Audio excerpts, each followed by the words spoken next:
Good morning friends. बहुत बहुत अभिनंदन है मेरे यूट्यूब चैनल में। आपके लिए प्रश्नों की एक बेहतरीन श्रृंखला प्रस्तुत की जाएगी इस वीडियो में। बने रहिए इस चैनल में, सीखते रहिए, आगे बढ़ते रहिए। धीरे धीरे ही सफल बनूंगा जरूर। इतिहास बनाना है मित्रों, कोई एक दिन का हेडलाइन नहीं है। तो प्रयास कीजिए, लगातार संघर्ष तो हम लोग का एक हिस्सा है। तो बने रहिए इस चैनल में, देखते रहिए, सीखते रहिए, यही कहूँगा। All the best. तो आपके स्क्रीन पर पहला सवाल है with respect to sea grass. Sea grass के संबंध में let's C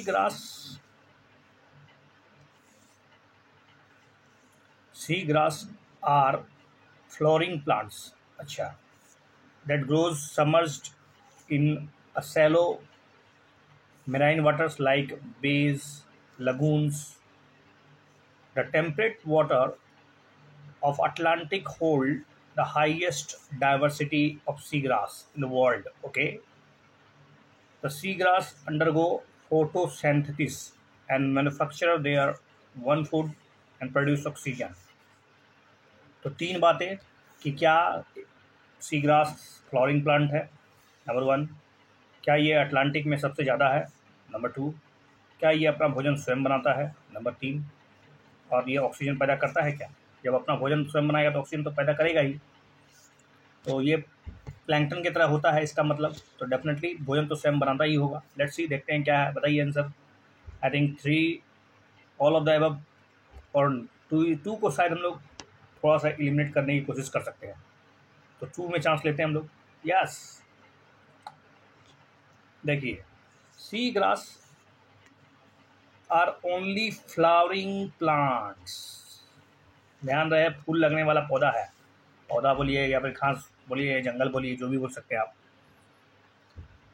in marine environment, समुद्र के अंदर होता है। Sea grass are flowering plants that grow, वो भी हल्का सबमर्ज होता है सैलो मेराइन में, मतलब बहुत ज़्यादा गहरा में भी नहीं, वाटर जैसे कि बे में, लगून में। सी ग्रास में रूट्स होता है, तना होता है, पत्ती होती है, फ्लावर होता है, सीड्स होता है। तो लगभग सारे गुण तो ही हैं एक पौधे का, जो जितना गुण होता है, जितना लगभग सब गुण है। रही बात tropical waters of Indo Pacific, ध्यान रहे Indo Pacific, Hind Prashant, hold the highest diversity of sea grass in the world. सोच लीजिए, 14 डिफरेंट प्रकार के स्पीसीज इंडो पैसिफिक में पाए जाते हैं, ना कि अटलांटिक में। This is the probably because sea grass evolve in the first in this spot. दुनिया के सबसे पहले अगर सी ग्रास देखा जाए तो यहीं पर उगा था, इसलिए। अगर बात कर ले तीसरा की, देखिए जैसे कि अदर जो ट्रॉपिक होते हैं, संपोषी पौधे जिसको बोलते हैं, जो अपना भोजन स्वयं बनाते हैं, सी ग्रास भी फोटोसिंथेसिस की मदद से अपने भोजन स्वयं बनाते हैं। और ये फोटोइक जोन में, फोटोइक जोन जहाँ तक प्रकाश, सूरज का प्रकाश समुद्र के पानी के अंदर पहुँच पाता है, क्योंकि एक निश्चित सीमा के बाद फोटोसिंथेसिस नहीं हो पाएगा, क्योंकि प्रकाश तो पहुँच ही नहीं पाता है ना। तो उसको ए फोटोइक जोन बोलते हैं, बट यहाँ पर हम फोटोइक जोन की बात कर रहे हैं, इसलिए ये अपना भोजन स्वयं बना लेते हैं। और ये जनरली अकर होते हैं सैलो और शेल्टर्ड कोस्टल वाटर्स में, ठीक है, जो मतलब रुका हुआ है, ठहरा हुआ है, बहुत ज़्यादा हलचल वाला पानी में नहीं होगा ये सीग्रास। ओके, और ये मतलब समझ लीजिए कि मड में या फिर बॉटम में, कोस्टल एरिया के आसपास उगते हैं। Like all the autotrophic plants, seagrass photosynthesis करता है और in the submerged photoic zone and the most occur in shallow and sheltered coastal water। once again वही बात लिख दिया गया बार बार। चलिए, तो इसका चर्चा इसलिए कर रहे हैं क्योंकि marine sea grass found in Mandapam region near Rameswaram. तो रामेश्वरम के नज़दीक मेराइन सी ग्रास मिला है, जो कि तमिलनाडु है, जो पोटेंशियल यूज इन केमोथेरेपी। तो इसका इस्तेमाल केमोथेरेपी के ट्रीटमेंट में किया जाएगा, जो कि एक तरह से कैंसर के इलाज में कर सकते हैं, बहुत ही इम्पोर्टेंट है। ओके, चलिए आगे बढ़ते हैं। अगला क्वेश्चन है अटाकामा लार्ज मिलीमीटर सब मिलीमीटर एरे, अल्मा। अल्मा के बारे में, अल्मा टेलीस्कोप के बारे में पूछा जा रहा है। ALMA can provide insight on star birth and detail imaging of local star and planet formation. तो अल्मा को आप समझ सकते हैं कि ये मतलब एक तरह से ब्रह्मांड की जानकारी देने में आपकी मदद कर सकता है। It is a part of event horizon telescope project as a large telescope array consisting a global network radio telescope। तो क्या ये अल्मा जो है ये इवेंट होराइजन टेलीस्कोप का हिस्सा है, इवेंट होराइजन टेलीस्कोप प्रोजेक्ट का हिस्सा है या नहीं है? चलिए, पहला स्टेटमेंट तो जनरल से स्टेटमेंट है, तो आप उसको अगर नहीं भी जानते हो तो लगभग उसको सही ही मान लीजिए। चलिए देखते हैं दूसरा स्टेटमेंट में चांस ले लीजिए। Yes, C is the right answer. तो अटाकामा लार्ज मिलीमीटर या सब मिलीमीटर एरे, अल्मा बोल सकते हैं, एक astronomical interferometer 66 radio telescope in the Atacama desert of north Chile. तो नॉर्थ चिली के अटाकामा डेजर्ट में इसको स्थापित किया गया है, जहाँ पर इलेक्ट्रोमैग्नेटिक रेडिएशन एट मिलीमीटर और सब मिलीमीटर वेवलेंथ आप यहाँ पर क्या कर सकते हैं, मतलब वही इसको कैच कर सकते हैं, देख सकते हैं, समझ सकते हैं। ALMA provides inside the star of birth, आखिर ये तारों का जन्म कैसे हुआ, उसके अलावा ये ग्रह का फॉर्मेशन के बारे में, लोकल स्टार के बारे में ओवरऑल जानकारी देता है, ब्रह्मांड से जुड़े हुए घटनाओं के बारे में। रही बात अल्मा की कि अल्मा जो है एक इंटरनेशनल पार्टनरशिप है among the Europe, United State, Canada, Japan, South Korea, Taiwan, Chile. ध्यान रहे अल्मा में भारत नहीं है। As a part of event horizon telescope project, और ये इवेंट होराइजन टेलीस्कोप का हिस्सा है। प्रोजेक्ट इवेंट होराइजन टेलीस्कोप वास्तव में एक ऐसा टेलीस्कोप है जिसमें एक ग्लोबल नेटवर्क स्थापित की गई है रेडियो टेलीस्कोप के रूप में, जो कि फर्स्ट इमेज प्रोवाइड किया था सुपर मासिव ब्लैक होल का। तो पता होना चाहिए आपको, सुपर मासिव ब्लैक होल की चर्चा जब हम लोग पढ़ रहे थे कभी, तो क्योंकि यूपीएससी ऑलरेडी इस सवाल पे अपना नज़र दौड़ा चुकी है, पिछले 2 साल पहले शायद सुपर मैसिव ब्लैक होल के बारे में पूछा गया था। तो वो इवेंट होराइजन का ही एक तरह से मतलब योगदान था, कह सकते हैं, जिसके मदद से हम लोगों ने एक विशाल ब्लैक होल की जानकारी प्राप्त की हमारे आकाशगंगा का, ठीक है, जो मिल्की वे कहलाता है। चलिए, दैट्स सफिशिएंट नॉलेज। देखिए, अटाकामा लार्ज मिलीमीटर यानी सब मिलीमीटर एरे अल्मा एक रेडियो टेलीस्कोप जिसमें कि 66 एंटीना लगाया गया है, ताकि मतलब समझ सकते हैं तारों का अध्ययन हो या ग्रहों का अध्ययन हो या ब्रह्मांड की रचना कैसे हुई वगैरह वगैरह, इससे जुड़ी घटनाओं को आप समझ सकते हैं, और ये चिली में स्थापित किया गया है। ओके, नेक्स्ट क्वेश्चन है पिंक वॉलवॉर्म, अ पेस्ट, एक पेस्ट है जो कि अभी देखा गया है किस चीज़ को अफेक्ट करता है, पिंक वॉलवॉर्म। तो पिंक वॉलवॉर्म ये आपको जानना होगा कि ये क्यों चर्चा में है। तो इसका सही जवाब है बी, कॉटन को अफेक्ट करता है। द पिंक वॉलवॉर्म एक इंसेक्ट जो कि अटैक करता है, एक पेस्ट है in cotton farming. The adult is small thin grey moth fringe wings. उतना मत जानिए, बस समझ लीजिए कि ये पेस्ट है जो कि अटैक करता है कॉटन फार्मिंग में। और सबसे बड़ी बात है कि पिंक वॉलवॉर्म जो है नेटिव है एशिया में, लेकिन ये invasive species is the most world's cotton growing region. और सबसे मतलब दुश्मन स्पीसीज के रूप में इसको देख सकते हैं, एलियन स्पीसीज के रूप में आप इसको कंसिडर कर सकते हैं। खास करके कॉटन इंडस्ट्री के लिए बहुत ही खतरनाक है, कॉटन ग्रोइंग जो क्षेत्र है उनके लिए तो ये दुश्मन ही है। In parts of India pink bollworm is now resistant to the first generation transgenic BT cotton that express a single BT gene cry C1AC। तो ये भी पूछा जा सकता है CRY cry 1AC क्या है, किस फसल से जुड़ा हुआ है, cry 1AC, तो ये आपको पता होना चाहिए, कॉटन से जुड़ा हुआ है। देखिए, genetic engineering appraisal committee GEAC recently approved confined field trials for pink bollworm, ठीक है, तो उन्होंने ट्रायल करने के लिए अनुमति प्रदान कर दी है पिंक वॉलवॉर्म रेसिस्टेंट GM कॉटन को। कहाँ पर? हरियाणा में। तो हरियाणा में हो सकता है आने वाले समय में GM कॉटन का उत्पादन होगा। ऐसे BT कॉटन तो आपने सुना ही है, अब GM कॉटन जो होगा उसका उत्पादन में भी हो सकता है स्टार्ट हो जाए, क्योंकि अभी पिंक वॉलवॉर्म से ये पूरा तरह से एक तरह से रेसिस्टेंट क्षमता है इसके पास। ओके, अगला क्वेश्चन है, with reference to the Atmanirbhar clean plant programme consider the following statement. आत्मनिर्भर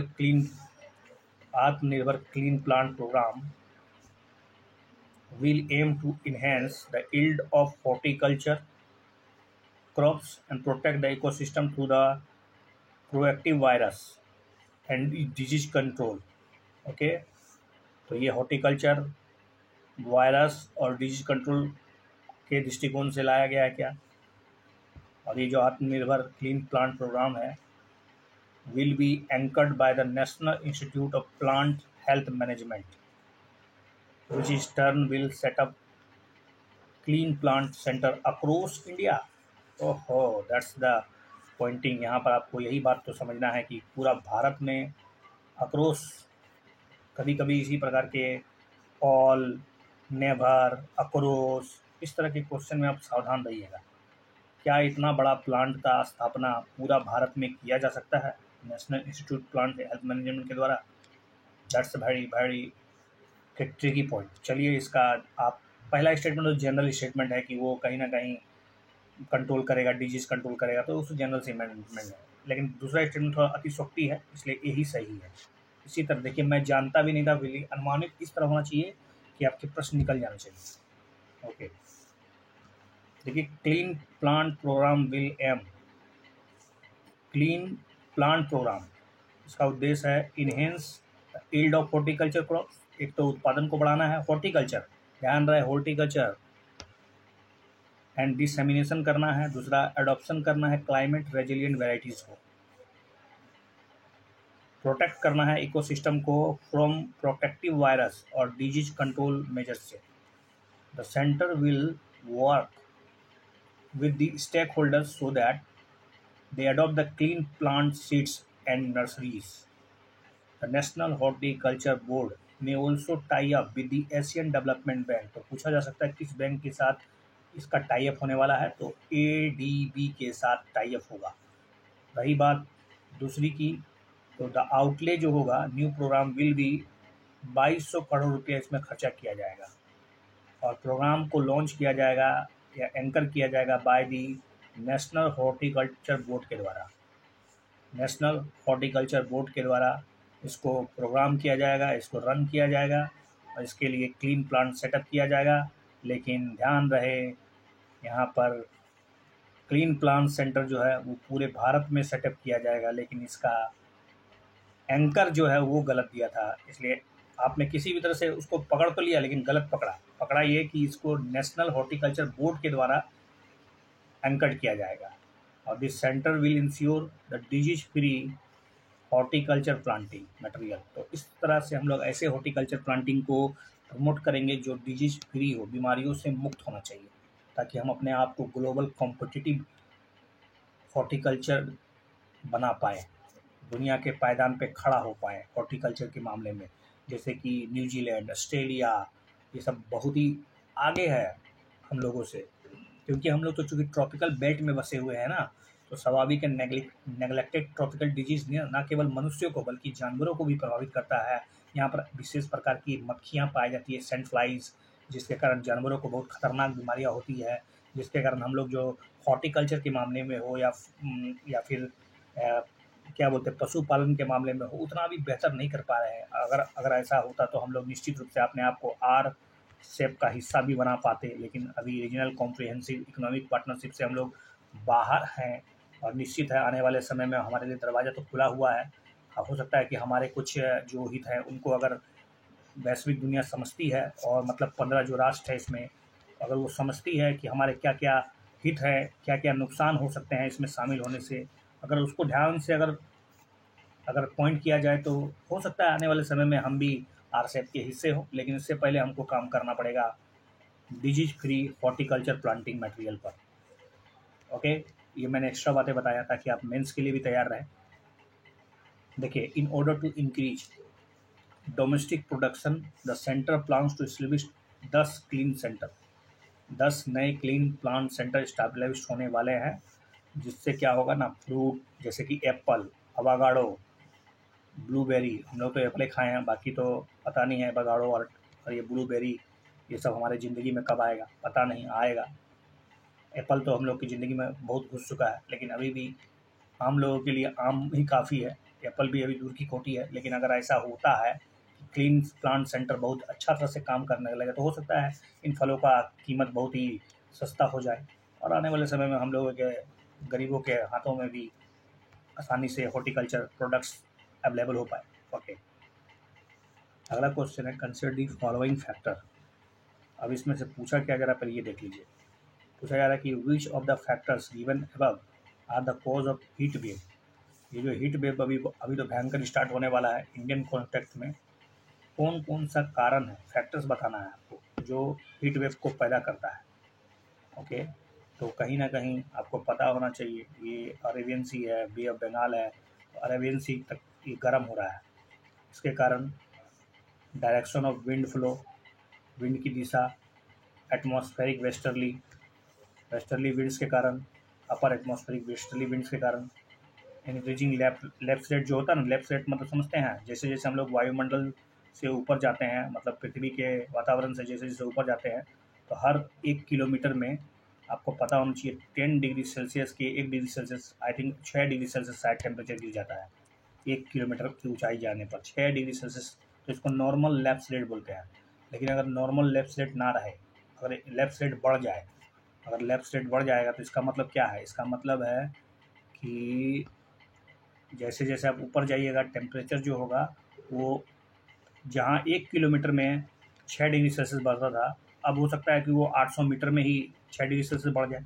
तो कहीं ना कहीं वातावरण का बढ़ना, टेम्परेचर का बढ़ना भी बहुत ही हो सकता है संकट का विस्तार हो जाए। एक्सपेंशन ऑफ एयर, हवा का विस्तार से क्या आपको लगता है कि हीट वेव पैदा होगा? हवा जब जैसे जैसे विस्तार होगी, फैलेगी, तो शायद ये आकृति बढ़ जाएगा ना, मतलब आई मीन विस्तार का मतलब एक्सपेंशन, तो वॉल्यूम बढ़ जाएगा, तो वॉल्यूम बढ़ जाएगा तो हवा और भी क्या हो जाएगी, वार्म हो जाएगी क्या। देखिए इस तरह के क्वेश्चन में आपको 1 सही है, 2 सही है, 3 सही है, 4 भी सही है। तो ऑप्शन देख लीजिए पहले, ऑप्शन तो यहाँ पर कुछ 1 2 5 दिया हुआ है और इसका सही जवाब है 2 4 5 या 1 2 3, तो केवल और केवल 1 2 3, 1 2 3 ही है जिससे ये काफ़ी हद तक हीट वेव्स को जन्म देता है। Okay, let's see. Air flowing is in over the ocean expected to bring cooler air since land warms faster than ocean। या ऑफकोर्स ज़मीन जल्दी गर्म होता है, जल्दी ठंडा भी होता है ओशियन की तुलना में। However, this does not happen as the Arabian Sea. Arabian Sea is warming faster than the most of the other ocean region। और लेकिन ये जो प्रक्रिया है ना, Arabian sea is warming faster than the most of the other ocean region. तो Arabian sea तब कब बहुत गर्मा जा रहा है आजकल पूरा, इन दिनों अरेबियन सी गर्मा रहा है पूरा। दूसरा बात है, in the spring India typically air has blowing from westwards in the Middle East is warming faster than the region in the latitude similarly close to the equator and serve as a source of the warm air blows India। India की तरफ हवा, गर्मी हवा westerly जो है बहुत तेज़ी से आ रहा है, क्योंकि तिब्बत का पठार हो या उसके आसपास का जो क्षेत्र है वो गर्मा रहा है पूरा तेज़ी से। अब अगला तीसरा स्टेटमेंट था कि strong upper atmospheric westerly winds, जो बहुत ही वेस्टर्ली जो बहती है, वो come in from the Atlantic Ocean over India, ये अटलांटिक ओशियन से होकर आती है during the spring, control near the surface winds, और ये हमारे सरफस विंड्स को कंट्रोल कर देती है, जिससे क्या होता है, energy to run fast the earth near the surface against the surface friction can only come in from above this descending air. ये जो नीचे उतरती हवाएं हैं, कंप्रेस को करता है नीचे वाला हवा, जो जब नीचे उतरेगा ना तो बारिश नहीं होगी, हवाएं जब नीचे उतरती है तो बारिश नहीं होती है, और इससे क्या होता है, जी से हीट और ज़्यादा पैदा होता है। रही बात, तीसरी बात हम लोग पढ़ ले कि it should be noted here that कि lapse rate is declining. Lapse rate जो है ना डिक्लाइनिंग हो रहा है अंडर द ग्लोबल वार्मिंग। दूसरे शब्दों में कहें तो global warming tends to warmer the upper atmosphere faster than the air near the surface. ठीक है, faster than the air near the air near the surface. तो ग्लोबल वार्मिंग के कारण ऊपर वाला वातावरण जो है वो तेज़ी से गर्म हो रहा है देन नीचे वाला की तुलना में। ठीक है, तो इससे क्या होगा, इससे होगा कि sinking air is warmer due to the global warming. तो बैठती हवाएं जो होती है वो गर्म होता जाती है and thus produces heats waves as it sinks and compress, क्योंकि नीचे बैठने वाली जितनी भी हवाएं हैं सब के सब का हीट वेव में योगदान है। और रही बात अंतिम स्टेटमेंट की, ऑल एयर फ्लोइंग, जो एयर जो ब्लोइंग हो रहा है या फ्लोइंग हो रहा है इन फ्रॉम नॉर्थ वेस्ट, जैसे ये north west rolls in over mountains of Afghanistan Pakistan. As a result some of the compression also happens, यहाँ भी कंप्रेशन हो रहा है, सोचिए। Some of the compression also happens on the leeward side of this mountains. तो ये जो माउंटेन्स है उसके लीवार्ड साइड में, मतलब इस दिशा में हवाएं जो है कंप्रेस हो रही है, नीचे आके बैठ रही है और entering India with the bristling warm, ये भी गर्म कर रही है।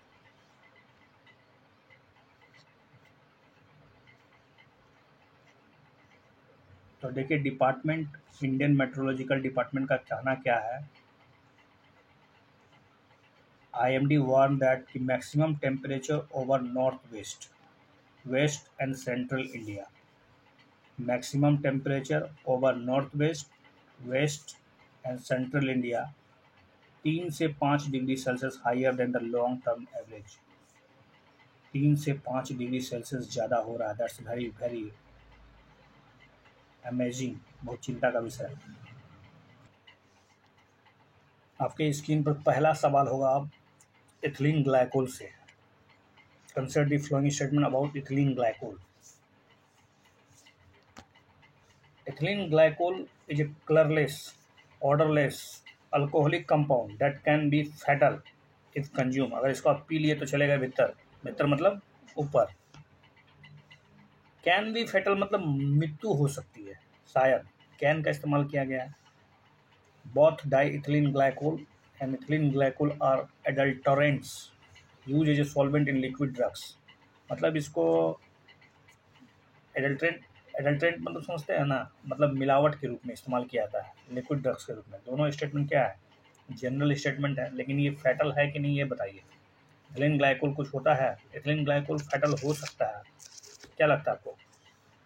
दैट कैन बी, हाँ कैन बी है तो शायद डेफिनेटली सही हो सकता है, और यहाँ पर दिया हुआ है इनकरेक्ट, तो बात सही है, दोनों के दोनों स्टेटमेंट सही दिए हुए हैं इसका मतलब। चलिए, इथिलीन ग्लाइकोल जो कि कलरलेस है, ऑर्डरलेस है, अल्कोहलिक कंपाउंड है और ये फैटल भी हो सकता है अगर आप इसको पी लेते हैं। हालांकि स्वीट टेस्टिंग होता है इथिलीन ग्लाइकोल का, जिसका इस्तेमाल सिरप या फिर जो विस्कस लिक्विड होता है रूम टेम्परेचर पे, तो स्वीट टेस्टिंग है इथिलीन ग्लाइकोल का। डाईइथाइलिन ग्लाइकोल हो या इथिलीन ग्लाइकोल हो, दोनों को हम लोग एडल्ट्रेशन के रूप में इस्तेमाल करते हैं। समटाइम्स इलीगली यूज़ भी होता है आजकल ड्रग्स या ड्रग्स के रूप में, लिक्विड ड्रग्स। डाइथिलीन ग्लाइकोल और ethylene glycol may be use by pharma companies as a alternative to non toxic solvent such as glycerin, propylene, glycol to cut cost. मतलब कीमत को मतलब अंडर कंट्रोल रखने के लिए कभी कभी धांधली होती है, कभी कभी इलीगली रूप से आजकल फार्मा कंपनीज का इस्तेमाल टॉक्सिक सॉल्वेंट के रूप में करती है, ठीक है, नॉन टॉक्सिक सॉल्वेंट के रूप में। तो ये जहरीला नहीं है, लेकिन कहीं ना कहीं डाइथिलीन ग्लाइकोल की बात है, तो दैट कुड भी, समझ लीजिए फार्मा कंपनियां बदमाशी कर रही है अपने कॉस्ट को बचाने के लिए।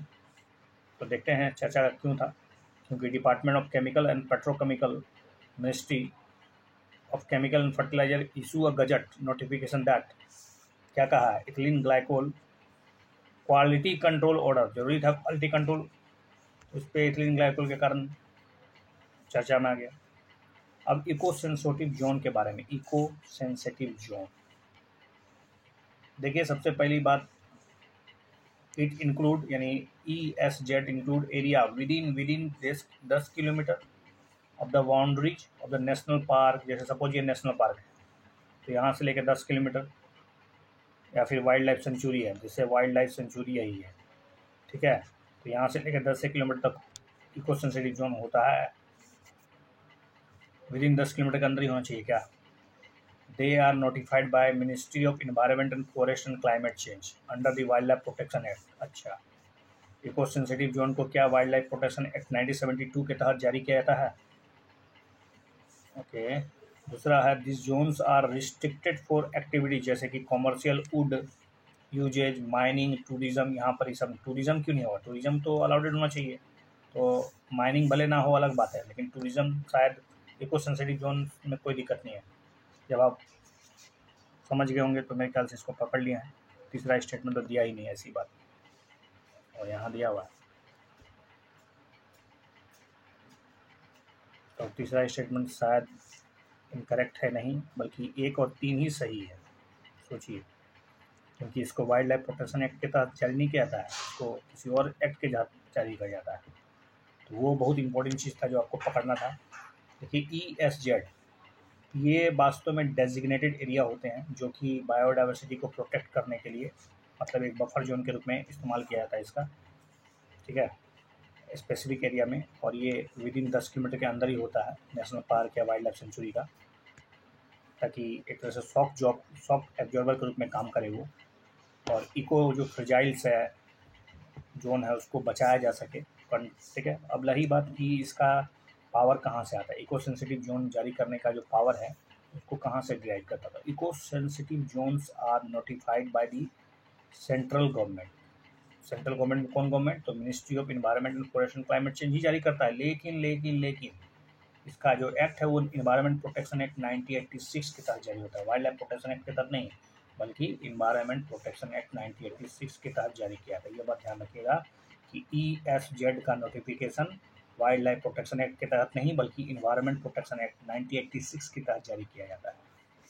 अब तीसरी बात, ये जोन जो है वो रिस्ट्रिक्टेड होते हैं, जैसे कि आप इसमें कॉमर्शियल वुड तो बिल्कुल नहीं कर सकते हैं, कोई इंडस्ट्री सेटअप नहीं कर सकते हैं आप, माइनिंग भी नहीं कर सकते हैं, टूरिज्म भी नहीं कर सकते हैं। बहुत बड़ी बात हो गई, टूरिज्म भी नहीं करने दिया जाएगा आपको, मतलब रिस्ट्रिक्टेड होता है। The discharge of the solid या फिर फ्लूइड वेस्ट या फिर प्रोडक्शन ऑफ हजारस सब्सटेंस, ऑपरेशन, इस प्रकार की जितनी कोई भी गतिविधियाँ जो है जो कि वहाँ पर पॉल्यूशन को फैलाएगी, सब के सब स्ट्रिक्टली प्रोहिबिटेड है, स्ट्रिक्टली प्रोहिबिटेड। और ये जो टूरिज़्म है, मुझे टूरिज़्म पे थोड़ा सा शक था, इसलिए मैंने चांस लिया, बट टूरिज़्म भी रिस्ट्रिक्टेड मोड में बंद कर दिया गया है इको सेंसिटिव एरिया में। चलिए, अच्छी बात है, प्रोटेक्शन हो रहा है इन्वायरमेंट के। सुप्रीम कोर्ट ने कहा क्या है, देखिए, डायरेक्टिव दिया है कि मार्क के 1 kilometre aerial distance from the boundaries of all protected areas as ecologically sensitive lead to protected in Kerala. 1 kilometre तक मार्क करने को बोला, एरियल 1 डिस्टेंस 10 किलोमीटर की जगह, क्योंकि 10 किलोमीटर देखिए वास्तव में क्या होता है ना, अगर ये नेशनल पार्क है या फिर कोई वाइल्ड लाइफ सेंचुरी है और इसके 10 किलोमीटर एरिया में आप अगर इसको इको सेंसिटिव जोन घोषित कर दे रहे हैं इतना को, तो कहीं ना कहीं इसके चारों परिधि में, ठीक है, इसके परिधि में आने वाले सारे के सारे जो एक्टिविटीज़ है उस पर रिस्ट्रिक्शन लग जाएगा। अब यहाँ पर बहुत सी ऐसी गतिविधियाँ, यहाँ पर रहने वाले जो निवासी है, जो आदिवासी हो सकते हैं, कहीं ना कहीं उनका जो आजीविका है वो बहुत हद तक प्रभावित होता है और उनके जीवन में संकट आ जाता है, क्योंकि ये प्रकृति के प्रेमी होते हैं, ये जीव जंतु और पेड़ पौधों से ही जीवन अपना निर्वाह करते हैं, और इनको वो नुकसान नहीं पहुँचाते बल्कि उनको सुरक्षा प्रदान करते हैं। तो इनको शायद इस बात को ध्यान में रखते हुए कि 10 किलोमीटर थोड़ा ज़्यादा हो गया, इसलिए इसको 1 किलोमीटर किया जाए, ऐसा सुप्रीम कोर्ट ने केरल सरकार को कहा है। अब देखते हैं इस पर क्या होता है। हालांकि सुप्रीम कोर्ट थोड़ा सा ज़्यादा सेंसिटिव हो गई है क्या, कभी कभी सुप्रीम कोर्ट पर्यावरण हितों की बात करती है तो कभी कभी सामुदायिक हितों की बात करती है, दोनों में कॉन्ट्राडिक्ट ना हो जाए। इस बात को ध्यान में रखिएगा। चलिए अगला क्वेश्चन है, इंडिया ने अभी म्यूचुअल लीगल असिस्टेंस ट्रीटी मल्टा या MLAT AMOLED AMOLED mutual legal assistant treaty किसके साथ सिग्नेचर किया है, कौन कौन देश के साथ अब तक हो चुका है, बताइए। Option are given, Bangladesh, Saudi Arabia, France, UAE. तो 1 2 2 नहीं, 2 सऊदी अरेबिया के साथ हम लोग सिग्नेचर नहीं किए हैं, 1 3 4।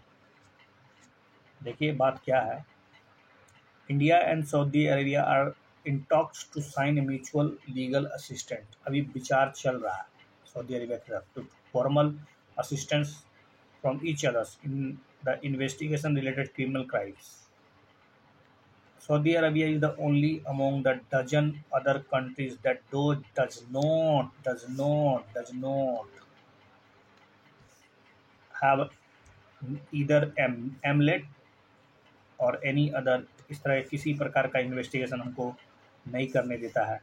बायलैटरल एग्रीमेंट नहीं है इंडिया के साथ। इंडिया है सो फार MLAT 45 कंट्री हैं जिसके साथ भारत ने अब तक ये mutual legal assistant tie up कर चुके हैं। लेकिन अफसोस की बात है कि अभी MLAT जो है वो इटली के साथ फाइनलाइज हुआ है। India has MLAT sign in civil and commercial matter, ध्यान रहे सिविल और कॉमर्शियल मैटर्स में ही साइन हुआ है, ठीक है।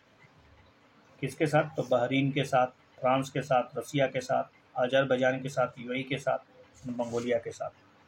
तो आपको याद नहीं रखना है कि ये बायलैटरल एग्रीमेंट किसके साथ है, बस आप याद रखिए कि इसमें कुछ देश हैं, बहुत से देश हैं। India and Saudi Arabia are talking about to sign the mutual legal assistance treaty to obtain formal assistance from each other in investigation related to the criminal cases.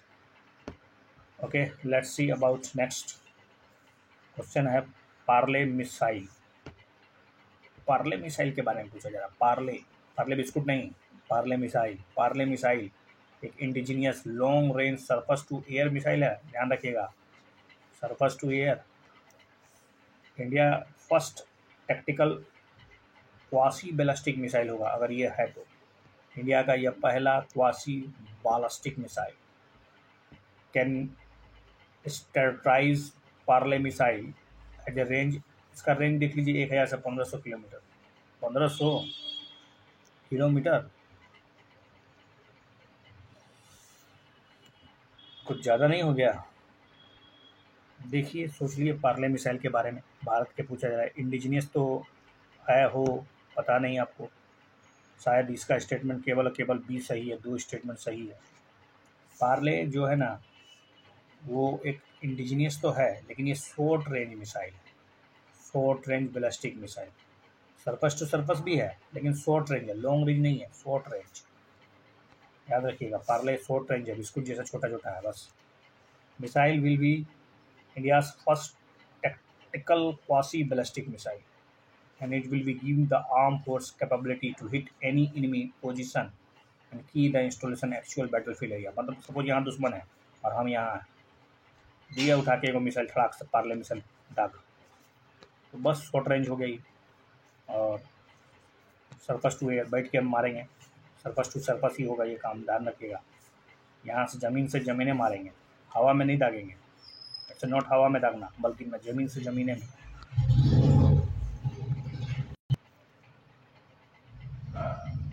तो ये जो डेवलप किया गया है ना वो DRDO की तरह डेवलप किया गया है, ठीक है। इंडिया बैलिस्टिक मिसाइल प्रोग्राम जो पृथ्वी है उसी के तर्ज पर। रही बात, it is capable of carrying conventional war head, 350 kg से 750 kg के 700 kg के आसपास वजन उठा के ले जा सकता है। और ये डेडली है, भयानक कैपेबिलिटी है इसका। हालांकि इसका रेंज जो है वो 150 से 500 किलोमीटर के बीच में ही है। मतलब यहाँ से पाकिस्तान धड़ाक से दे देंगे यहाँ बैठे बैठे 300 किलोमीटर 150 किलोमीटर के रेंज में। पार्ले मिसाइल गया 750 या 700 kg के आसपास का वजन लेके, और भयानक प्यूनिटी कैपेबिलिटी है, उठने का मौका ही नहीं देगा आपको। तो मेजर बूस्ट है भाई हम लोग का, क्योंकि ये इंडिजीनियस है सबसे बड़ी बात, और ये सरफस टू सरफस है, स्ट्राइकिंग करेगा, कैपेबिलिटीज़ पैदा कर देगा हमारे अंदर। तो आर्म फोर्स को एक तरह से ताकत प्रदान करेगा, क्योंकि रिसेंटली क्लियर कर लिया गया है 100 मतलब परचेज 120 मिसाइल और Indian air force and army, Bharat की आर्मी और उसको एयरफोर्स को मिलेगा। तो कहीं ना कहीं बहुत ही एक बड़ी बढ़त है। Consider the following statement about Nilgiri तार। नीलगिरी ताहार के बारे में पूछा जा रहा है। नीलगिरी ताहार स्टेट एनिमल है तमिलनाडु का और केरला का। ओके, तमिलनाडु और केरल दोनों, they are endemic to the western ghats, केवल वेस्टर्न घाट्स में। इट्स कंजर्वेशन स्टेटस IUCN में इंडेंजर्ड है। सोचिए, नीलगिरी ताहार इंडेंजर्ड होगा, बहुत ज़्यादा मात्रा में मिलता है। तो आई थिंक करेक्ट पूछा जा रहा है, तो 1 और 2 या 2 और 3, ओनली 2 और 3 सही है। देखिए, नीलगिरी ताहार स्टेट एनिमल है तमिलनाडु का। ओके, केरल का नहीं, ओनली तमिलनाडु का ही नीलगिरी ताहार जो है। और ये नीलगिरी ताहार है मल्टीपल रेफरेंस, जैसे तमिल संगम लिटरेचर में इसका चर्चा मिला है बहुत बार नीलगिरी ताहार का। मेसोलिथिक में, लेट मेसोलिथिक में भी कहीं ना कहीं दीवारों पर जो पेंटिंग की गई है नीलगिरी ताहार का पेंटिंग है। तो मेसोलिथिक पीरियड हो या लेट मेसोलिथिक पीरियड हो, उसमें भी नीलगिरी ताहार के चित्रों का कहीं चर्चा है। संगम युग में भी चर्चा है। They are endemic to the western Ghats, ये वेस्टर्न घाट्स में इंडेमिक है, मतलब यहाँ मिलते हैं, यहीं से केवल और केवल यहीं मिलते हैं। और एंड यूज एज ए हिन habitat a large part of the western Ghats between Kerala and Tamil Nadu के बीच में। कन्वेंशन स्टेटस की बात कर ले तो इंडेंजर्ड ही है। वाइल्ड लाइफ प्रोटेक्शन एक्ट में इसको शेड्यूल 1 में रखा गया है, तो इंडेंजर्ड है भैया नीलगिरी ताहार। तमिलनाडु गवर्नमेंट लॉन्च एक इनिशिएटिव लॉन्च किया गया है, जिससे नीलगिरी ताहार को क्या कर जा सके, बचाया जा सके। 2500 करोड़ रुपया खर्चा होगा, 25 करोड़ रुपया खर्चा करेगा नीलगिरी ताहार के लिए। अच्छी बात है, पर्यावरण के प्रति सेंसिटिव है आप लोग। अगला क्वेश्चन है about national geospatial policy. ये जो नेशनल जियो स्पेशियल पॉलिसी 2022 बहुत इम्पोर्टेंट है। तो नेशनल जियो जो स्पेस पॉलिसी है, जियो स्पेशियल मतलब समझते हैं आप, स्पेस के संबंध को लेकर। तो पॉलिसी का एम है make India in the world leader in the global geospatial position. Space किसी का बाप का बपोती जगह नहीं है, तो सब उसको कैसे कंट्रोल करता है, तो किस न उसके लिए कानून होना चाहिए ना, कुछ नियम होना चाहिए ना, कैसे वो फंक्शन करे। उसको लेकर भारत को मतलब वर्ल्ड लीडर इंडिया बनाने की उद्देश्य में आगे निकल रहा है क्या। It was notified by the ministry of earth science. Geospatial data promotion and development committee GDPDC will be constituted for implementing appropriate guidelines for the promotion of geospatial sector। तो जियोस्पेशियल सेक्टर में किस प्रकार से हम लोग अपने आप को उभार पाएँ, कैसे एक बेहतर पायदान पे खड़े हो पाएँ और विश्व को लीडरशिप दे पाएँ इस मामले में, यही जियोस्पेशियल पॉलिसी 2022 की नीति कहती है। और इसके लिए जो इम्प्लीमेंटिंग एजेंसी होगी वो GDPDC होगी। Is it right? क्या ये मिनिस्ट्री ऑफ अर्थ साइंस के तहत है? चलिए बताइए कौन सा कथन सही है। 2 स्टेटमेंट केवल गलत है, 1 और 3 सही है। देखिए, पहला स्टेटमेंट इसलिए सही है क्योंकि जनरल बातें हैं इसमें। The policy aims to make India as a world leader in the global geospatial position with the best class of ecosystem for the innovation, to develop a coherent national framework in country and leverage it to move towards a digital economic and improve the service to the citizens। Digital economic की तरफ हमको बढ़ना भी है, अपनी service बेहतर करनी है, और साथ साथ easy availability of valuable geospatial data लोगों तक हो पाए, utilising public funds, businesses and public to have a thriving geospatial industry in country involving private enterprises। तो सबको पीपीपी मॉडल में शामिल है, ये सब पीपीपी मॉडल में काम करना है जियो स्पेशल सेक्टर में, और भारत को एक बेहतर पायदान पर खड़ा करना है। लेकिन इसका जो मिनिस्ट्री है वो है, मिनिस्ट्री जो है वो science and technology has recently notified science and technology इसका इन तो मिनिस्ट्री ऑफ साइंस, ना कि अर्थ साइंस। ओके, तो मिनिस्ट्री ऑफ साइंस जो है and technology, ministry of science and technology is the nodal agency for the geospatial policy. Okay, तो ministry of science and T, MST, ठीक है, MST is the nodal agency कही है, उसी ने जियो special policy को एक तरह से नोटिफाई किया है। रही बात, गवर्नमेंट विल कॉन्स्टिट्यूट एक जियो स्पेशल डेटा बनाया जाएगा,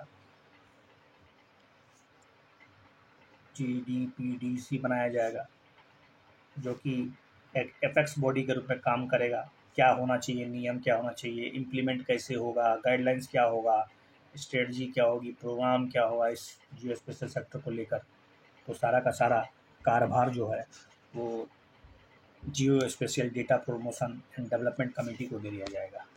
ओके, तो अभी इस पॉलिसी को नोटिफाई कर दिया गया है। अगला है remote electronic voting machine. Remote electronic voting machine, remote electronic voting machine are stand-alone network system which will effectively be providing the voter the same experience as the currently used EVM। Okay, दूसरा है कि radio frequency based scanning system will be use to read the voters constituency card and display the requisite candidate based on the constituency number. तो आपके पास एक card दिया जाएगा, एक card जारी कर दिया जाएगा, उस कार्ड को लेकर आप कहीं भी रहिए भारत के किसी भी कोने में, उसका स्कैनिंग होगा, जैसे कि आप समझ लीजिए आधार कार्ड का स्कैनिंग, या फिर जैसे कि आप QR स्कैनिंग करते हैं, आसान से पैसा दे सकते हैं, ले सकते हैं, होता है ना, एग्जैक्टली उसी तरह से जैसे QR स्कैनिंग होगा उस वोटर आइडेंटिटी कार्ड का, तो आप कहीं भी वोट दे सकते हैं, आपका कॉन्स्टिट्यूंसी वहाँ पर खुल जाएगा, आप वहाँ पर वोट दे दीजिए। ओके, कौन सा करेक्ट है अबाउट रिमोट इलेक्ट्रॉनिक वोटिंग चर्चा में था, तो चलिए इसका सही जवाब है डी। इसमें दोनों ही स्टेटमेंट जो हैं वो इनकरेक्ट है। देखिए, remote voting machine are standalone not network system, ये नेटवर्क से जुड़ा नहीं रहेगा, ध्यान रहिए, which effectively be providing the voter same experience as currently used EVM। बस यही ध्यान रखिए, नन नेटवर्क है, नेटवर्क से इससे कोई लेना देना नहीं है, नन नेटवर्क।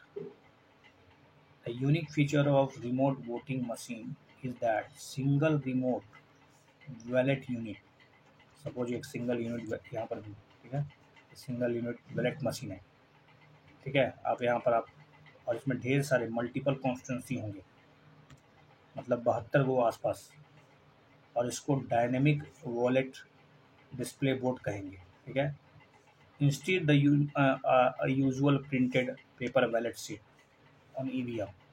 तो उसमें 72 कॉन्स्टिट्यूंसी का समझ लीजिए डेटा होगा, तो बस टिकाइए, ऑन कीजिए और निकलिए बाहर, नेटवर्क से नहीं होगा, उसमें नेटवर्क से तो किसी का नहीं होगा। After verifying the voters identity, एक बार वोटर आइडेंटिटी वेरीफाई हो जाएगा, ठीक है, देयर कॉन्स्टिट्यूशंसी कार्ड, उनका जो कॉन्स्टिट्यूएंसीज निर्वाचन कार्ड जो है, अरे मतदान कार्ड यार, will be read with the public display showing the constituency details and the candidates के बारे में जानकारी मिल जाएगी। This will also be displayed privately, ऐसा नहीं है कि सब कोई देखेगा, privately on the board RBM, या ठीक है, the wallet unit overlay display will show the candidate based on the constituency number read on the voter's constituency card। A barcode scanning system will be used to read the cards, एक barcode scanning system होगा इसमें बस। Election Commission announced that it's ready to pilot remote voting for domestic migrant. Domestic migrants के लिए election commission के द्वारा खुशखबरी है कि वो भी अब रिमोट वोटिंग देने के लिए तैयार हो जाइए। ओके, अगला है तांचोई, जंगला और बोमकाई। ये सब क्या है यार? तांचोई, जंगला, बोमकाई, ये सब हैंडलूम साड़ी है। अभी टेक्सटाइल मिनिस्ट्री के द्वारा, मिनिस्ट्री ऑफ टेक्सटाइल ने ऑर्गेनाइज किया साड़ी फेस्टिवल। विरासत नाम रखा है, विरासत। विरासत तो एक फिल्म भी है, तो sari festival Virasat. Second phase 90 participant from different parts of the country से लाए गए हैं।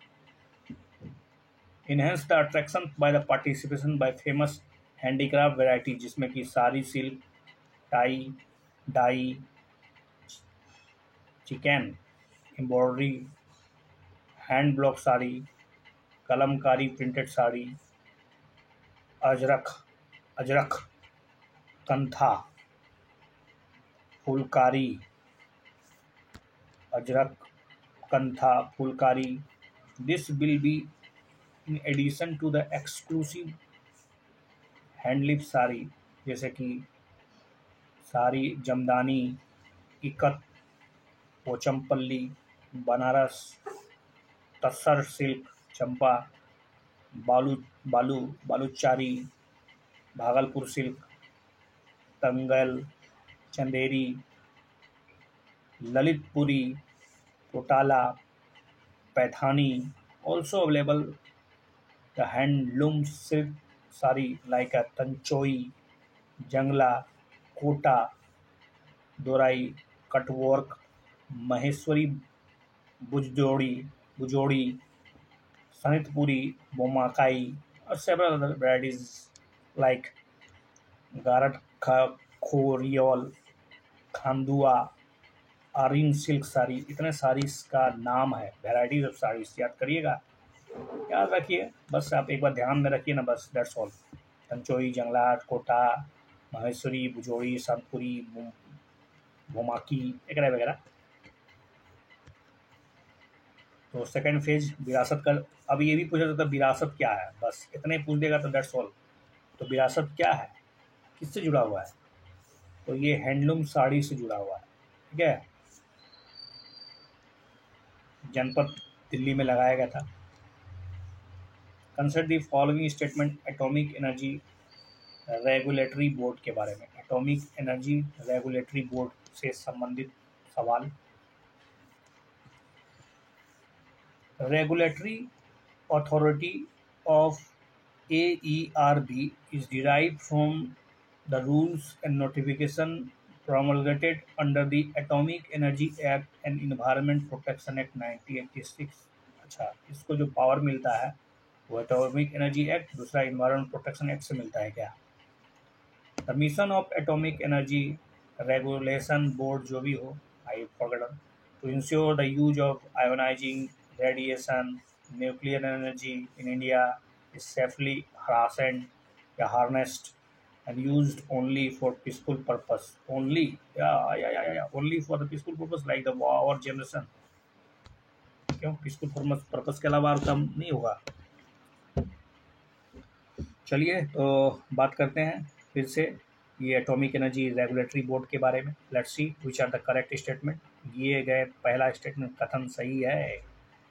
देखिए, atomic energy regulatory board was constituted 1983, 15 नवंबर 1983 की इसकी स्थापना की गई थी प्रेसिडेंट के एक ऑर्डर के द्वारा, ठीक है।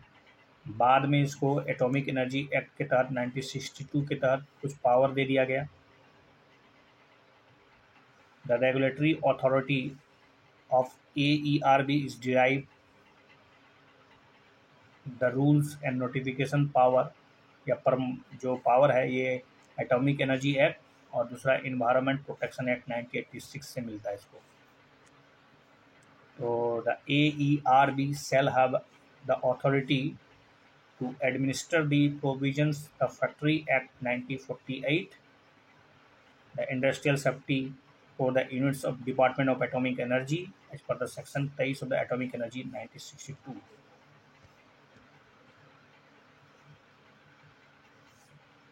और ये बात दूसरा स्टेटमेंट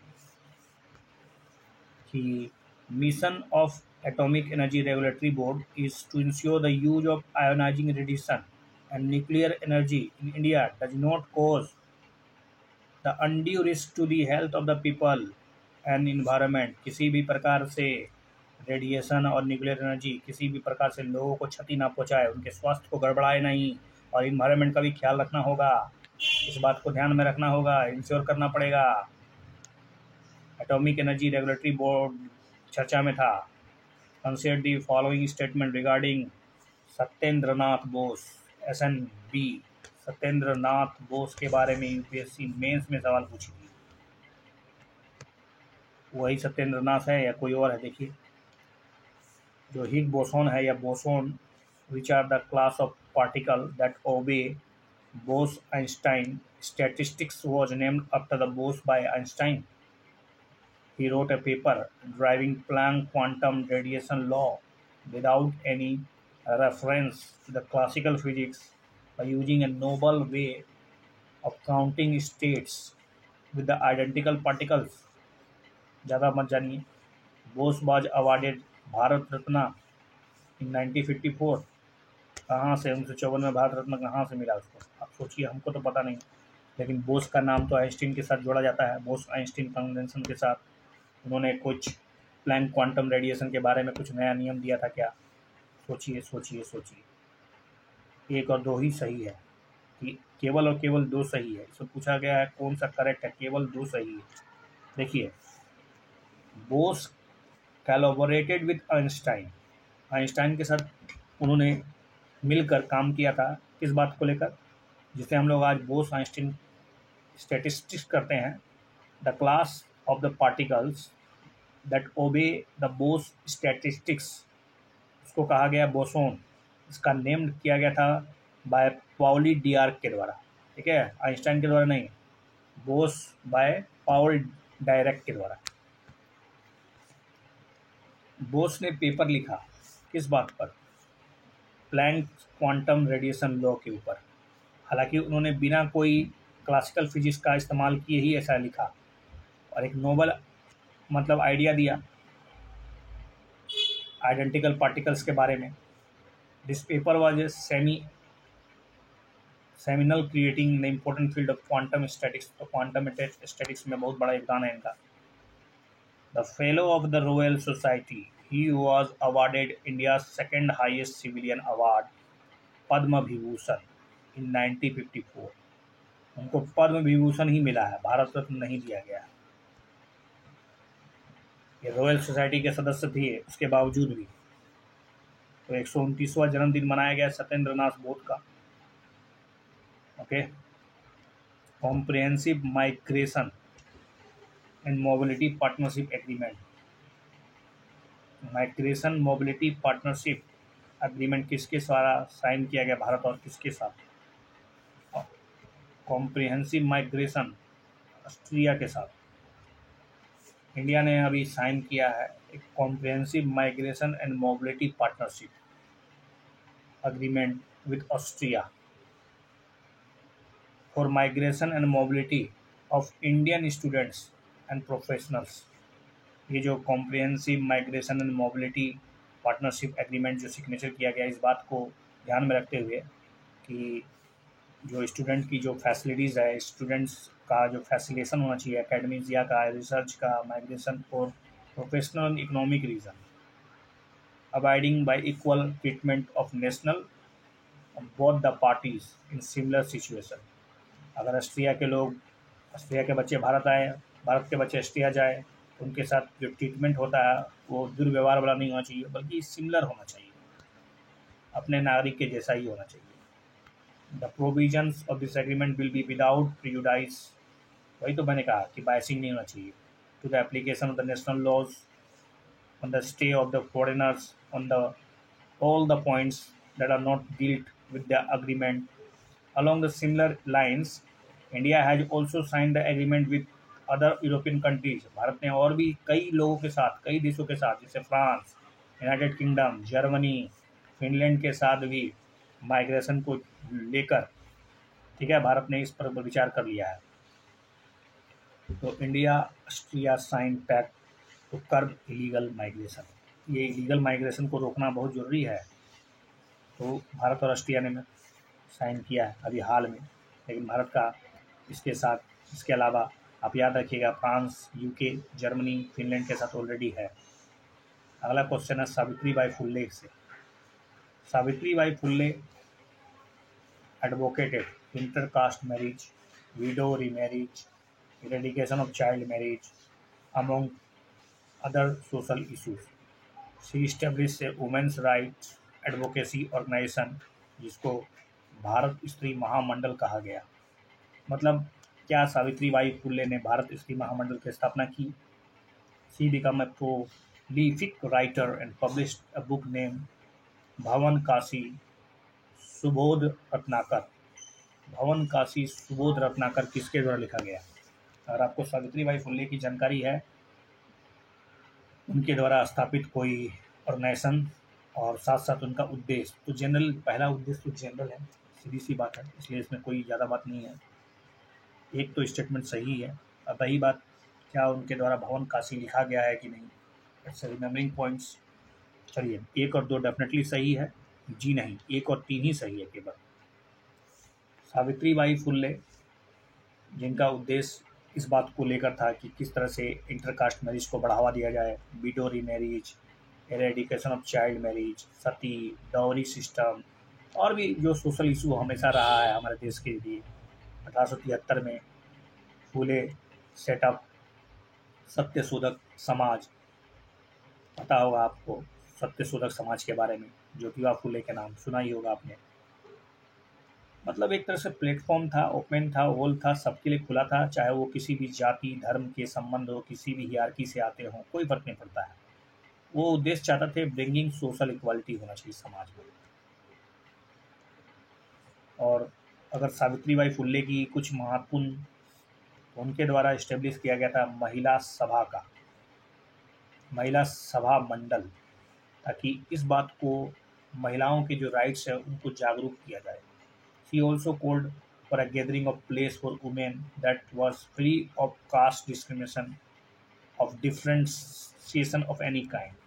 तो जनरल सी बात है, लेकिन बस ध्यान रखिएगा, महिला सेवा मंडल की स्थापना उनके द्वारा ही किया था, Mahila Seva Mandal.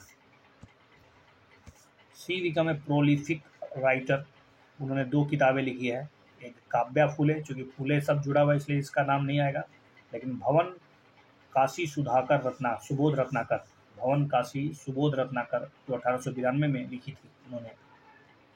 She also wrote the poem जिसका नाम था गो गेट एजुकेशन। गो गेट एजुकेशन बहुत ही इंपॉर्टेंट पॉइंट सही है, आप इसको कोट कर सकते हैं, go get education, in which she encourage those who are oppressed to free themselves obtaining education। सोच लीजिए, go get education in which she encouraged those who are oppressed to free themselves by obtaining education। यही काम मलाला यूसुफजई ने किया, ठीक है, मलाला का नाम सुना होगा आपने, नोबेल प्राइज विनर। तो वो आज से सोच लीजिए बहुत पहले काशी सुबोध रत्नाकर लिखी, उसके अलावा उन्होंने पोएम लिखा जिसका नाम गो गेट एजुकेशन रखा। उन्होंने भी कहीं ना कहीं शिक्षा को प्राप्त करने के लिए इनकरेज किया। अगला है इसी में प्राइम मिनिस्टर नरेंद्र मोदी के द्वारा उनको, मतलब सावित्रीबाई फुल्ले को, उनके बर्थ एनिवर्सरी में याद किया गया। तो इसी कारण बस जो चीज़ प्राइम मिनिस्टर कर रहे उसको ध्यान में रखिएगा भैया। अगला क्वेश्चन है इंडियन साइंस कांग्रेस से। इंडियन साइंस कांग्रेस अक्सर चर्चा में नहीं रहता है, लेकिन इसकी स्थापना, इसका जन्मदिन, यही सब है। It is a annual gathering of researcher in the country organize by the Indian National Science Academy. INSA के द्वारा इसका मतलब ऑर्गेनाइज किया जाता है। ओके, जो इंडियन साइंस कांग्रेस है, इसका जो फोकल थीम है इस साल का, science and technology for sustainable development with self reliance. अब आपको थीम भी याद करना पड़ जाएगा, क्योंकि थीम हालांकि कभी कभी बहुत कम पूछती है यूपीएससी, लेकिन पूछ भी सकती है। फोकल पॉइंट क्या था, आईएससी। चलिए, इसका स्टेटमेंट दोनों ही गलत है। देखिए, इंडियन साइंस कांग्रेस, ये एक तरह से हर साल गैदरिंग होता है रिसर्चर्स लोगों का।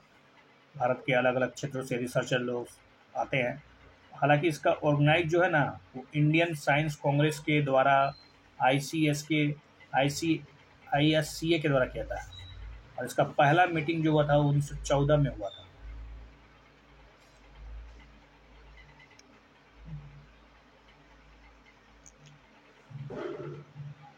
By the of the Asiatic society of Calcutta, जो कि 1914 में स्थापित किया गया था। ISCA is a professional body under the department of science and technology, ministry of science and technology. ध्यान रखिएगा, ISCA that mean Indian science Congress association एक प्रोफेशनल बॉडी है जो कि साइंस और टेक्नोलॉजी मिनिस्ट्री के तहत आता है। फोकल थीम ऑफ इस साल का ISC का था science and technology for sustainable development with the women empowerment. महिला सशक्तिकरण बहुत जोर दिया जा रहा है इस बार। पूरा का पूरा महिला सशक्तिकरण 26 जनवरी के परेड में आपने देखा होगा। which will witness the discussion on issue of sustainable development, women empowerment, role of science and technology in, महिला का क्या योगदान है, रोल ऑफ। तो इस बात को ध्यान में रखिएगा। महिला सशक्तिकरण मेंस में आ सकता है बहुत। Prime minister Narendra Modi ji address 108 science Congress को उन्होंने संबोधित किया। तो यही बात है कि इंडियन साइंस कांग्रेस किसके द्वारा हेल्ड किया जाता है, कौन इसको ऑर्गेनाइज करता है। पहला मीटिंग 1914 में हुआ था। ISCA एक प्रोफेशनल बॉडी है जो department of science and technology के तहत आती है, ministry of science and technology के तहत। बस यही है ओवरऑल। अगला है HEFA, higher education financing agency, HEFA. HEFA एक non profit non banking finance company है, मतलब NBFC है ओवरऑल। और एक जॉइंट वेंचर है किसके किसके बीच, between union ministry of education और केनरा बैंक। ध्यान रहे, केनरा बैंक दिया रहा है, मिनिस्ट्री ऑफ एजुकेशन और केनरा बैंक के बीच हैपा स्थापित है, या कोई और बैंक है। हैपा जो है ना वो फाइनेंस करता है किसके लिए, कैपिटल एसेट के लिए, creation of capital asset in all primary education. देखिए, all primary educational institution in India except school education, केवल स्कूल एजुकेशन छोड़कर। तो केनरा बैंक के साथ हैपा का गठन किया गया है। चलिए, इसके सही जवाब है, लेकिन दूसरा गलत है। हैपा एक non profit non banking finance company HEPA is NBFC, जो कि जॉइंट वेंचर है किसके किसके बीच, मिनिस्ट्री ऑफ एजुकेशन और केनरा बैंक के बीच। ताकि फाइनेंस किया जाए यार, पैसा कहाँ से आएगा, इंफ्रास्ट्रक्चर डेवलपमेंट करने के लिए, एजुकेशन इंस्टीट्यूशन बनाने के लिए, ठीक है। लॉन्ग टर्म लोन्स देता है ये, लॉन्ग टर्म लोन्स, ध्यान रहे, शॉर्ट टर्म नहीं, long term loans. Higher education financing agency HEFA is setup for financing creation of capital asset in primary educational institution, सब एजुकेशन इंस्टीट्यूशन के लिए नहीं। In India, as a part of Rising 2022, HEPA scope is greatly expanded to cover the school education। अब वो school education में भी घुसने की बात कर रहा है। Educational institution under the ministry of health, but देख लीजिए, higher educational financing agency has fallen short the government's target mobilising 1 lakh crore by 2022। 1 lakh crore 2022 तक हो जाना चाहिए था। पड़ा इतना पैसा कहाँ से आएगा यार, कम हो गया पैसा हैफा के पास। Consider the following statement with respect to forest conservation rule 2022। अभी चर्चा में है क्योंकि इसको चुनौती दे दी गई थी, ठीक है। तो forest conservation rule 2022 has been promulgated solely to implement the provisions of Forest Right Act 1980. Mhm. The concept of Gram Sabha has been explicitly mentioned and has been made mandatory for the diversion of forest land. यही तो संकट का विषय है, ग्राम सभा के role को कम किया गया है या बढ़ाया गया है. The settling of forest rights now needs to be carried out by the central government instead of the state as a case of earlier. पहले स्टेट गवर्नमेंट के पास पावर हुआ करता था, क्या वो सेंट्रल गवर्नमेंट निर्धारित करेगी कि फॉरेस्ट राइट में कौन कौन सी गतिविधियां हो सकती है, किस प्रकार के पावर आपको दिया जाएगा. एक तरह से हस्तक्षेप है क्या. देखिए, इसका दूसरा स्टेटमेंट गलत है, पहला स्टेटमेंट सही है, केवल और केवल पहला सही है. फॉरेस्ट कंजर्वेशन रूल 2022 अभी अभी इम्प्लीमेंट किया गया है. किस बात को ध्यान में रखते हुए कि इसके जो प्रोविजंस है किसका, फॉरेस्ट कंजर्वेशन एक्ट के प्रोविजंस को ठीक ढंग से लागू किया जाए. Process as envisages in the act and rules framed under is parallel process with statutory process. The rules do not inhibit the commencement of the process of envisaged in other laws like Wildlife Protection Act 1972. जो wild life protection act का जो power है उसमें किसी प्रकार का हस्तक्षेप नहीं हो रहा है. इसके अलावा इन्वायरमेंट प्रोटेक्शन एक्ट 1986 हो, लैंड एक्वाजिशन एक्ट 1989 हो, फॉरेस्ट एक्ट 2006 हो, तो रूल्स, ये जो रूल्स बनाया गया है, do not inhibit the commencement of the process envisages in the laws. Other भी और भी तो कानून है, वाइल्ड लाइफ प्रोटेक्शन एक्ट है, वाइल्ड लाइफ प्रोटेक्शन एक्ट के अलावा फॉरेस्ट राइट एक्ट है 2006 का, इसके अलावा एनवायरमेंटल प्रोटेक्शन एक्ट है 1986 का, लैंड एक्वाजिशन एक्ट है 1996 का. इस पर किसी प्रकार का हस्तक्षेप या उसको मतलब रोकने के लिए नहीं लाया गया ये रूल, ये बात समझ लीजिए. सरकार ऐसा नहीं करेगी, लेकिन ध्यान रहे इस रूल में according to the government forest conservation rule 2022 already provides for the diversion of forest land only after the fulfilment and the compliance of all provisions. तो जो फॉरेस्ट भूमि है उसका डाइवर्सिफिकेशन तब तक नहीं किया जा सकता है जब तक जितने भी जो चुनौतियां हैं, जो मुद्दे हैं, जो कंप्लायंस है, सारे के सारे उसको मतलब फुलफिल ना कर लिया जाए. देखिए, जिसमें फॉरेस्ट राइट एक्ट की बात है, ऑल्सो डज नॉट बार या infringe upon the operation of other laws mandating the concept of Gram Sabha, but it does not mention the consent of ग्राम सभा explicitly. ग्राम सभा का कॉन्सेंट लेना पूरी तरह से अनिवार्य नहीं है, ध्यान रहे इस बात को. और पहले क्या होता था ना, देखिए, settling of the forest right under the new rules now needs to be carried out by the state government. अभी स्टेट गवर्नमेंट निर्धारित करेगी. पहले ये centre government instead of centre as what earlier. पहले फॉरेस्ट राइट को निर्धारण करने का अधिकार या सारा का सारा दामों मतलब पावर जो था वो सेंटर के पास हुआ करता था, लेकिन अब इसको उठा के राज्य सरकार के हाथ में दे दिया गया है कि आप ही निर्धारित कीजिए कि क्या होगा आखिर फॉरेस्ट राइट, उसको कैसे आप सेटल कीजिएगा. ओके, तो कहीं ना कहीं राज्य के पावर बढ़ा दिए गए. फॉरेस्ट कंजर्वेशन रूल अभी चर्चा में था. तो बने रहिए चैनल में, देखते रहिए, सीखते रहिए, आगे बढ़ते रहिए, क्योंकि लाइफ में हमको वो मुकाम हासिल करना है जहां लोग आपको ब्लॉक ना करें बल्कि आपको सर्च करें, आपके बारे में जाने, लोग आपसे प्रेरणा ले, आपको अपना इंस्पिरेशन माने. ऐसा कुछ करना है, आपको बनना होगा, आपको